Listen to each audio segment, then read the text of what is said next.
fairly newsless news conference once again coming out of Providence as they search for the killer, the shooter at Brown University. Let's talk to retired FBI agent Jack Jupe and former FBI investigator Bill Daley and former Las Vegas Police Lieutenant Randy Sutton. Thank you, gentlemen, for being with us here today.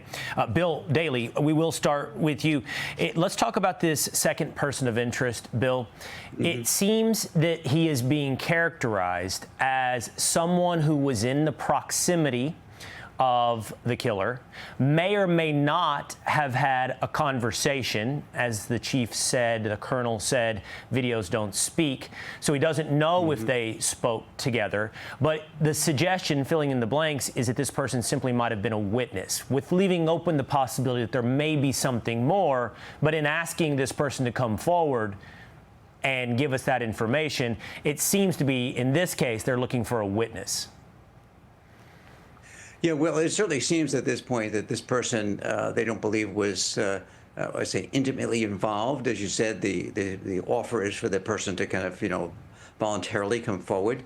I would say, Will, is that having worked in my early part of my career with the Bureau as a special photographer, I can tell you that the image of this individual, and it could probably even be further maybe enhanced as they go along, will be to compare it through facial recognition with other databases. They can compare it to student databases at Brown. They can compare it to DMV databases, et cetera, et cetera. Those are publicly available. So there may be some other angle in order to identify who this person is.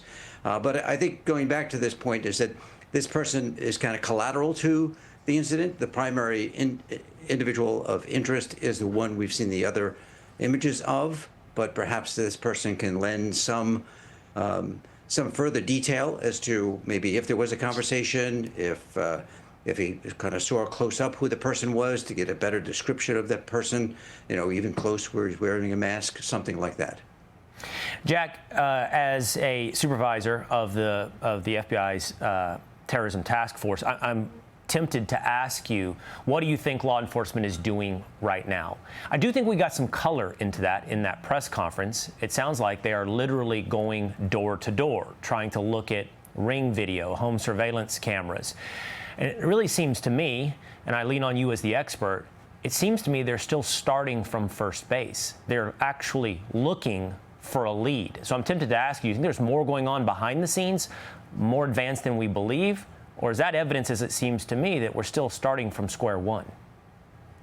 Yeah, there definitely is, Will. There's a lot going on behind the scenes. As my former colleague, Paul Morrow, said, and Paul and I have worked together since 9/11. I know Paul very well.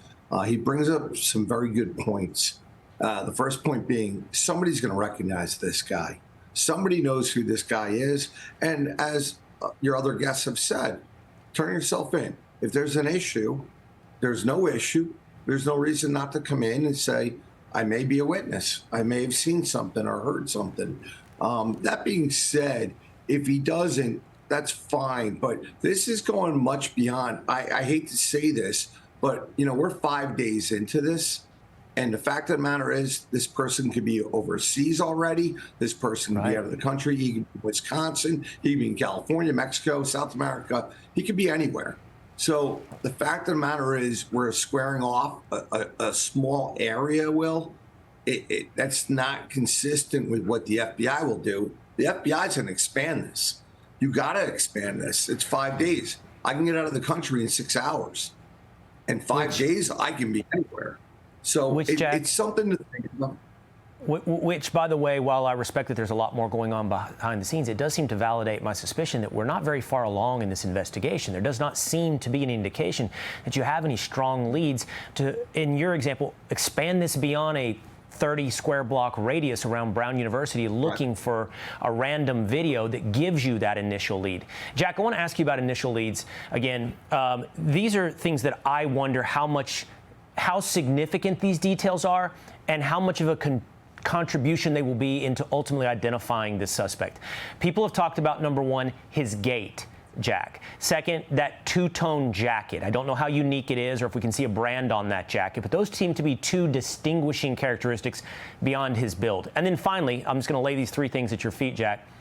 We don't know if this was a targeted killing. There are suggestions, there are suspicions, there are questions about whether or not, for example, Ella Cook was a target in this attack. And if that's the case, wouldn't you be looking at everyone who has ever come into contact with Ella Cook? To you, Jack. 100%. And, you know, Will, you brought up a good point about his walk, his gait. You know, I mean, I hate to say this, I hate to bring it up, but, you know, in the Charlie Kirk assassination, his mother turned him in because she recognized the way he walked and the way he acted, the way he moved. That is a very important thing. I know my friends. I know how they walk. I know how they talk. I know how they look. That's a very important thing. And again, you can't concentrate enough on. We need the public's help on this case.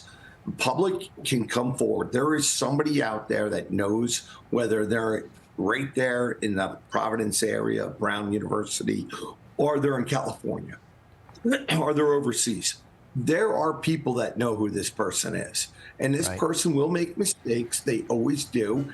And they're going to talk, and it's going to get out there. And we need the public's help on this.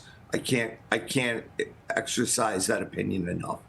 Yeah, because it doesn't look like we're very far down the road on identifying the perpetrator behind this horrible act at Brown University. Jack, Bill, Randy, thank you so much for being with us here today.